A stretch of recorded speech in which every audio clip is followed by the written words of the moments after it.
The doll that grows hair.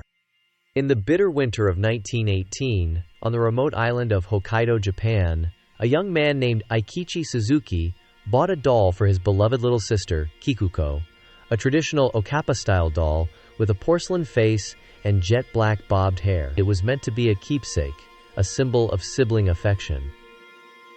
But tragedy arrived before spring.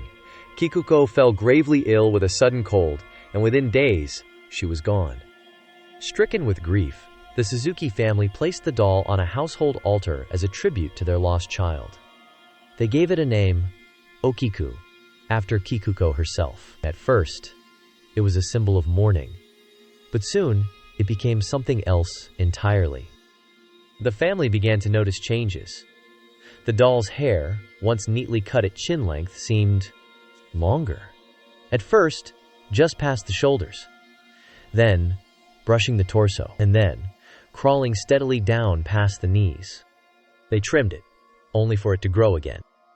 Convinced that Kikuko's spirit had taken refuge within the doll, the family refused to destroy it. Instead, they cared for it, fed it offerings, spoke to it in hushed tones, and eventually entrusted it to the monks at Manenji Temple. Okiku remains there to this day, behind glass, untouched, but not unmoving. Her hair continues to grow. Human hair, thick, dark strands, sometimes showing signs of aging or dampness, as if sweat-soaked. The monks, who once trimmed it out of respect, now do so with trembling hands. They claim the doll dreams. And worse, they dream of her. Visitors speak of an unease that clings to the air around her. They describe the doll's eyes as seeming to track visitors, or mention a faint voice that some claim to hear near the display case at night. Phones and cameras mysteriously fail in her presence. Some swear her expression changes subtly when no one's watching. Others have claimed her lips, once firmly closed, are beginning to part. Something is sprouting inside that tiny porcelain mouth. A row of small, uneven teeth. Dental experts who've examined photos say the teeth appear to be those of a child, matching the age Kikuko was when she died. In 2003, as technology advanced and skepticism grew, the monks at Manenji Temple installed a discreet surveillance system. They sought answers, perhaps a rational explanation for Okiku's mysteries.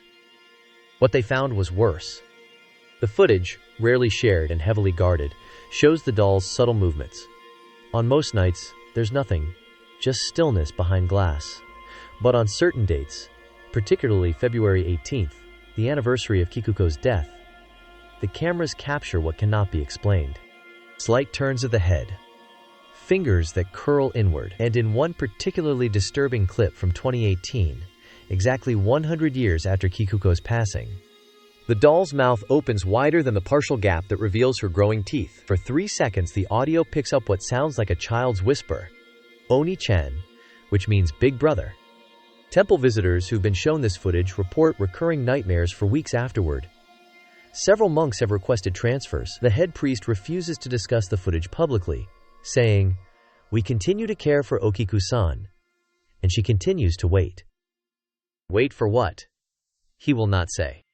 The surveillance cameras are replaced frequently. They malfunction at an unusual rate.